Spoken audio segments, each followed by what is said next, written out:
हो सकती है कुछ जानकारी, लेकिन ये जो अपने वेद पुराण स्मृतियां और भी जो धर्म ग्रंथ हैं जिनमें मानव समाज की कैसे उत्पत्ति हुई है, मानव समाज कैसे पैदा हुआ है, वो जानकारी प्रमाणित है।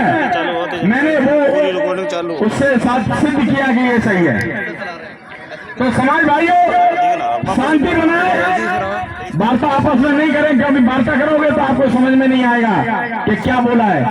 ये बहुत ही आज की मीटिंग के लिए ये बहुत ही महत्वपूर्ण है आप लोगों को, क्योंकि ये जानकारी आपके पास पहुंच जाएगी तो आप अपने माध्यम से अपने बच्चे, रिश्तेदार, परिवार वाले लोग और भी अन्य समाज के लोग जहाँ पे भी जाएं इसको शेयर कर सकते हैं, इसको साझा कर सकते हैं।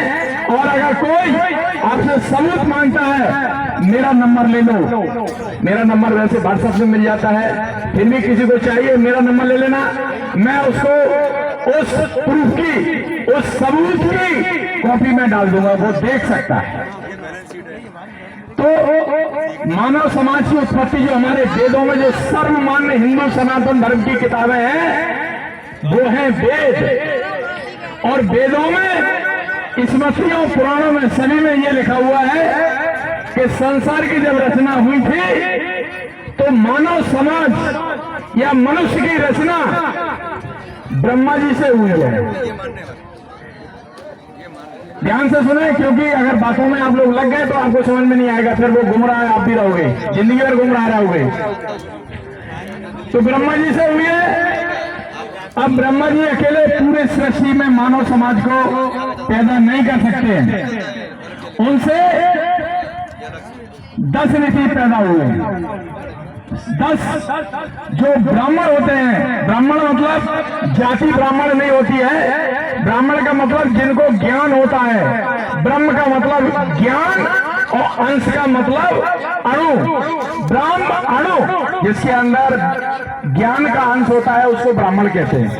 तो उनके 10 पुत्र हुए, अत्रि, मरीच, अंगिरा, पुलय, पुलस, क्रतु, क्रेता, प्रचेता, भृगु, वशिष्ठ, नारद जी और सनत सनंदन सनत कुमार, इतने बच्चे ब्रह्मा जी से पैदा हुए। भाई साहब निवेदन करता हूँ बातचीत न करें, क्योंकि आप खुद बातचीत में लगो, दूसरों को भी नहीं सुनने देंगे, बातचीत कर रहे हैं। आप सुनो ध्यान से सुनो।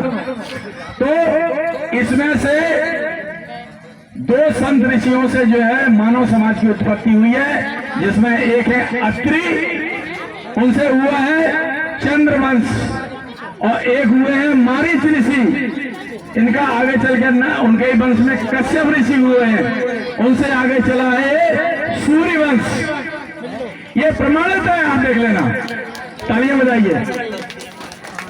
ये 2 वंश चले हैं, इन्हीं 2 वंशों से आगे अत्रि वंश में जाके एक सोम नाम के एक राजा हुए, उनका लड़का हुआ बुद्ध, अब देखिए बुद्ध पे स्टॉप हो जाएंगे। फिर इधर मरीच वंश में जाकर के आगे चल के कश्यप ऋषि हुए। आपको सबको मालूम होना चाहिए कि अगर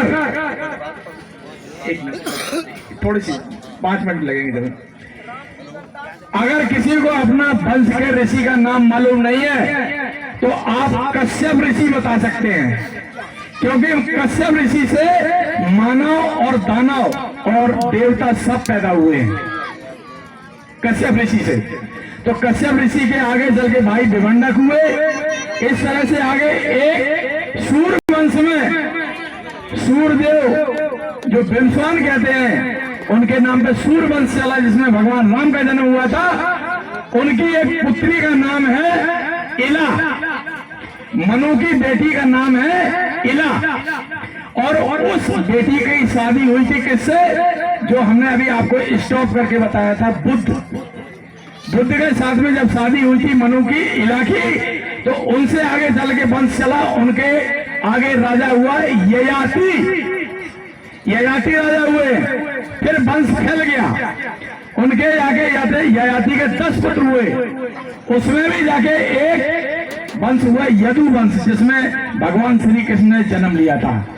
सुन ले ध्यान से, उनमें भगवान श्री कृष्ण ने जन्म लिया था, वो यदुवंश अलग चल गया, फिर उसकी शाखाएं भी अलग अलग हो गई।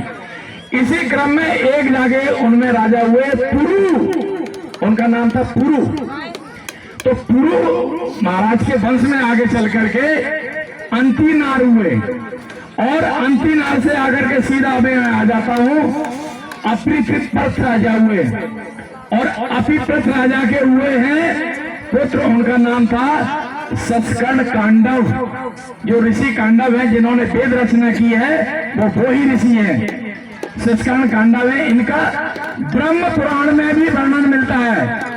ब्रह्म पुराण उठा के देखिए, विष्णु पुराण उठा के देखिए, उसमें भी इनका वर्णन मिलता है। ठीक है, तो ऋषि कण्व हुए, और वो कण्व ऋषि से ही आगे चल के हम लोग कांडीर कहलाए, क्योंकि कण्व ऋषि धनुष बाण के ज्ञाता थे, धनुष बाण की शिक्षा देने वाले थे। वो एक मतलब ज्ञान बहुत बड़े विद्वान भी थे, तो उनसे ही हमारा जाके आगे नाम कांडीर पड़ा हुआ है।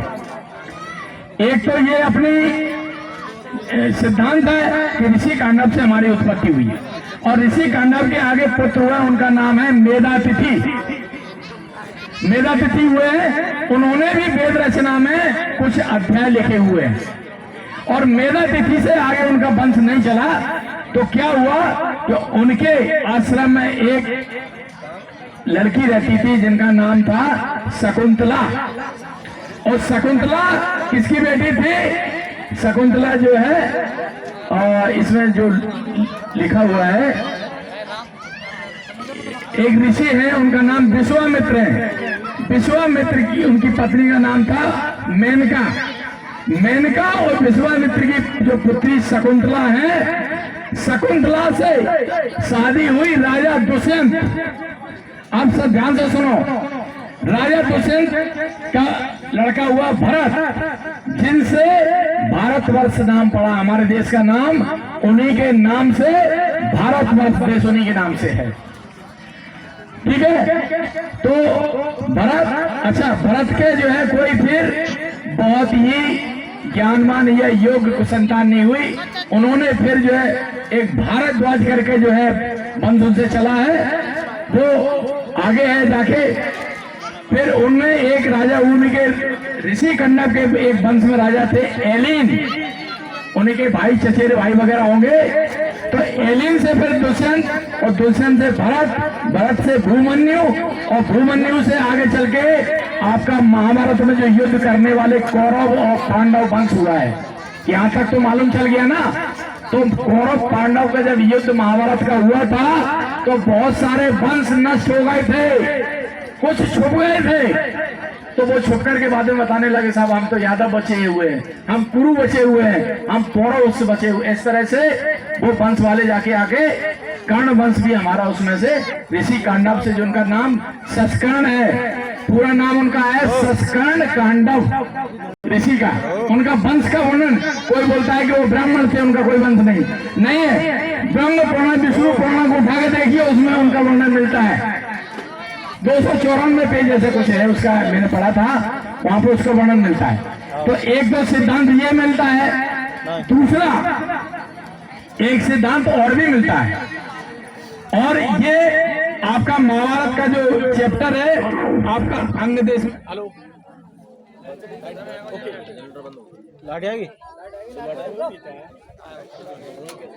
अंग देश में जाके आवाज आ रही है, हमारी आ रही, ध्यान से सुन रहे हैं कि आप? आओ ओके। सुन रहे हैं। अंग देश जो है, अंग देश में जाकर के महाभारत का एक हिस्सा है, राज्य जो है जिसका नाम है अंग देश। आजकल उसको भागलपुर बोलते हैं, उस तरफ उसकी राजधानी थी। तो अंग देश का राजा अंग था, उसी में जाकर के बाद में महाभारत में जब युद्ध हुआ था, दुर्योधन ने अपने मित्र कर्ण को वो ही राजधानी उनको दे दी थी राज्य के लिए। लेकिन उसका संबंध आपके सनातन धर्म से इस प्रकार और भी है कि मनु तक अपन आ गए थे। मनु का पुत्र हुआ था इवाक्षु। हेलो, इवाक्षु हुए, इवाक्षु से जाके एक सूर्यवंशी इसी वंश में हुए थे चतुरंग। चतुरंग हुए तो वो अपने नाना, उनके नाना कौन थे? वो चंद्रवंशी थे, लोमपाद नाम था उनका, लोमपाद। तो लोमपाद को गोद ले लिया तो गोद में आते तो फिर बंदा वहीं से बंद फिर शुरू हो जाता है। तो उस तरह से आगे चला है। उसमें एक राजा हुए विश्वजीत से जाकर के फिर उसी राजधानी में जिसमें कर्ण द्वापर में आके उसी राज्य को दुर्योधन से ले लिया था, उसी राज्य से कर्ण से पहले राजा हुए हैं बैकर्ण, और बैकर्ण का लड़का हुआ कर्ण, और कर्ण से आके जाके उनके लड़के 100 हुए जिनको बोलते हैं सतकर्ण, और सतकर्ण से आपका अपभ्रंश होकर के सेंगर वंश चला है। ये बिल्कुल प्रमाणित है। सेंगर वंश जो है वहीं से चला हुआ है। तो सेंगर वंश के आज बहुत सारे क्षत्रिय हैं। तो ये आपका इतिहास है सनातन धर्म के आधार पर। अब महाभारत का युद्ध हो गया, आप 4500 साल तक आ गए, इसमें किसी को शक नहीं होना चाहिए। इसके बाद आप कांडीर कैसे कहलाए? तो जब कांडीर अमरकोश किताब है, राजा विक्रमादित्य, आज विक्रमादित्य को कितने साल हो चुके हैं? 2083 साल। 2083 साल जब उनका शासन था, उज्जैन के राजा थे।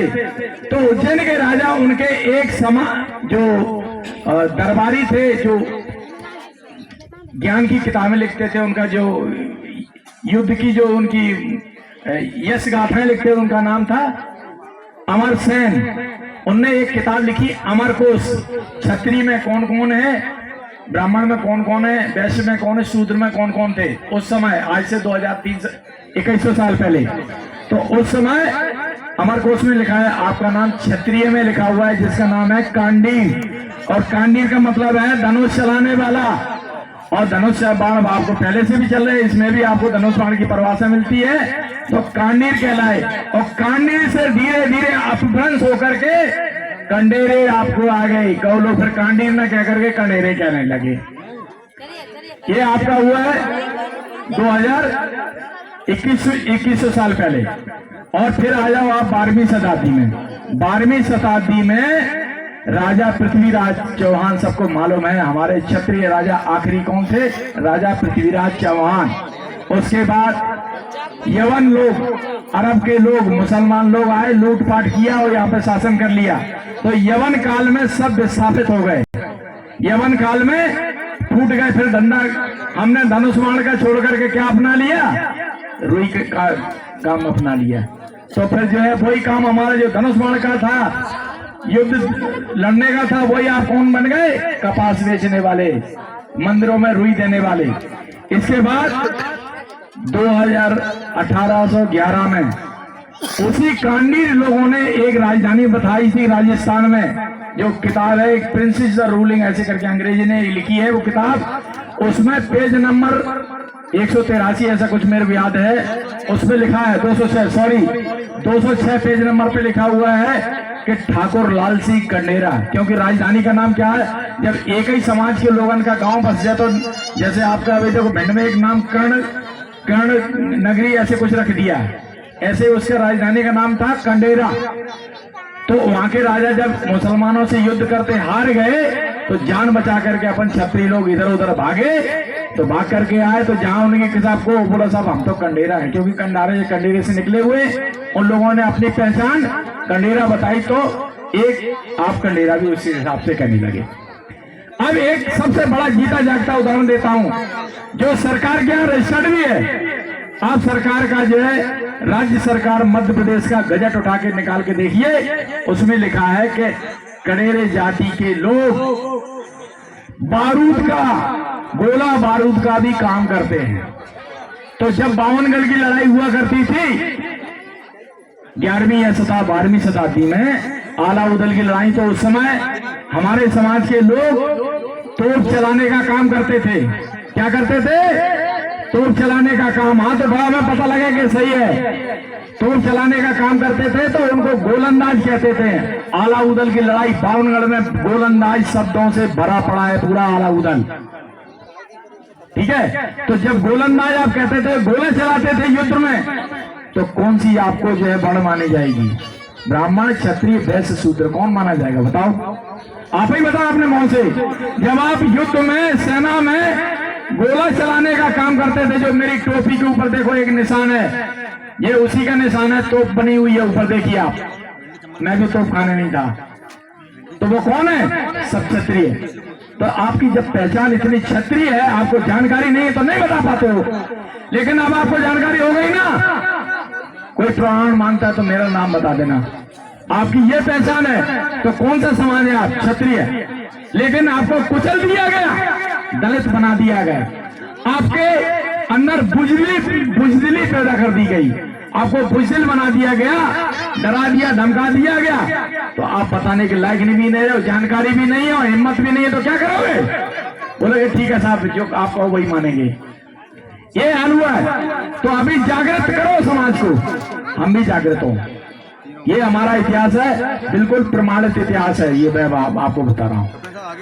ठीक है, बहुत बहुत धन्यवाद। ये हो चुका है। अब एक खाली आखिरी चरण रह गया है, तालियां बजा दो। मेरा गला भी रुक रहा है थोड़ा सा। माता बहने आप भी सब जो है अपने बच्चों को, सभी को ये बताएं, समाज वालों को, ये हम लोग क्षत्रिय का आज मैंने इतिहास पढ़ के बताया है, हम लोग क्षत्रिय हैं। ठीक है, आप कामों से क्षत्रिय जरूर होते हैं, ये ध्यान रखना। अगर काम दूसरा करोगे तो क्षत्रिय में गिनती नहीं होगी। ठीक है, धन्यवाद। बहुत बहुत धन्यवाद कैप्टन साहब। आपको भोपाल में जो 2 जनवरी 2026 को कार्यक्रम हुआ था, उसमें प्रदेश अध्यक्ष की जो जिम्मेदारी आपको समाज बंधुओं द्वारा दी गई, उसमें सबकी सहमति से आपको दिया।